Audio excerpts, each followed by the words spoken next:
She graduated top of her class at Harvard, got hired by one of the world's biggest companies. She was praised, promoted, celebrated, but every single night she'd lie awake thinking, they're going to find out. I don't belong here. And she's not alone. Millions of smart, successful people feel like they're just faking it, even when the world sees them as brilliant. Why? This feeling has a name. It's called imposter syndrome. And it doesn't just affect beginners. It often haunts the high achievers, the top performers, the perfectionists. You might feel it too. The constant fear that you don't deserve your success. That you've somehow fooled everyone around you. That one day they'll discover you're not as smart, not as capable, not as special as they thought. But here's the truth. Imposter syndrome isn't a sign of weakness. In fact, it's surprisingly common among the world's most talented minds. In this video, we'll explore the psychology behind it, real stories from famous figures who battled it, the science explaining why it happens, what you can do to finally silence that inner voice telling you you're a fraud.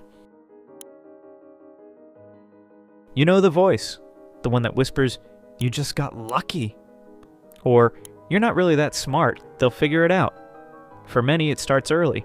Maybe you were labeled the smart one as a kid and now feel crushed by the weight of that label.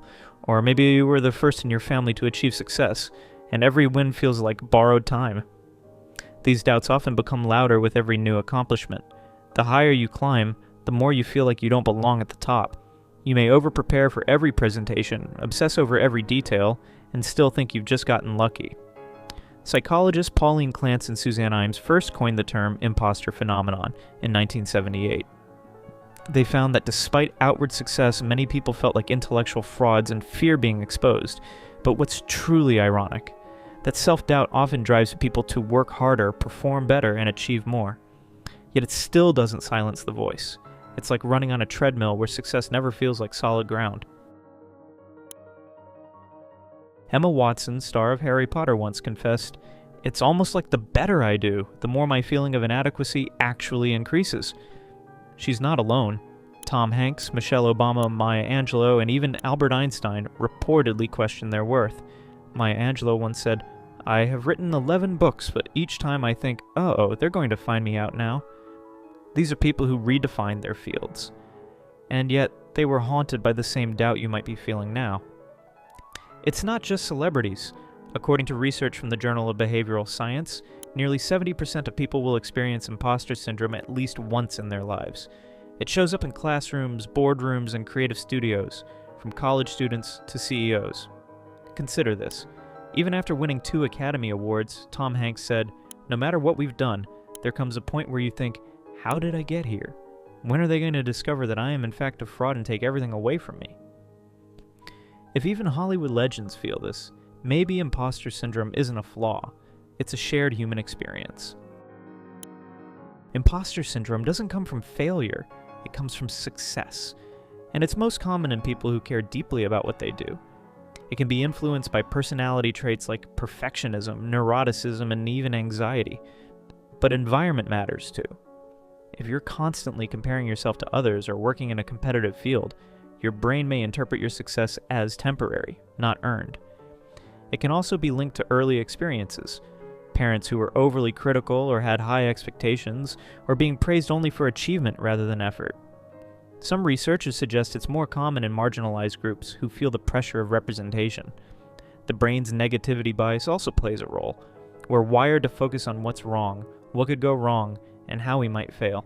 So even when we succeed, our minds might be scanning for what we missed, reinforcing the feeling that we're faking it. According to Dr. Valerie Young, there are 5 main types of imposter syndrome personalities. 1. The perfectionist believes everything must be flawless. 2. The expert never feels like they know enough. 3. The soloist must do everything alone to prove worth. 4.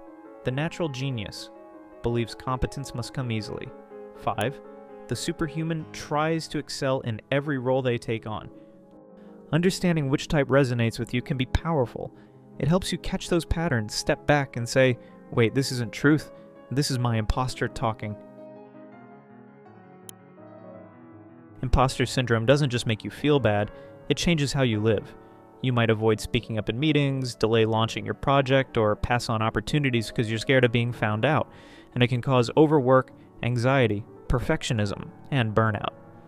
And it reinforces a dangerous cycle. You achieve something, feel unworthy, work harder, get praised, and still feel like you faked your way through it.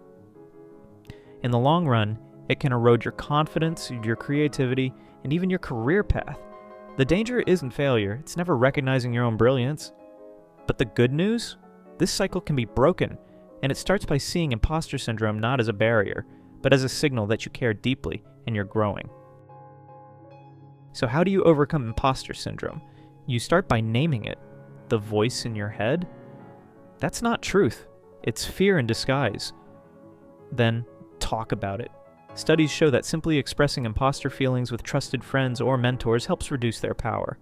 Challenge your inner critic. Reframe your thoughts. Replace an "I don't belong here" with "I've earned my seat at the table." Remind yourself of facts. Look at your accomplishments, the feedback you've received, the people you've helped. You didn't get lucky. You worked for it. And finally, remember this.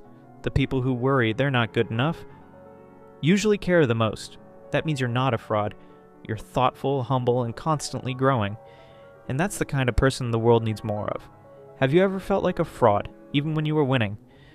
Drop a comment and share your experience. Someone else might need to hear it. And if you found this helpful, like the video, subscribe for more deep dives into human psychology, and share this with a friend who's secretly doubting themselves. Let's break the silence. Together.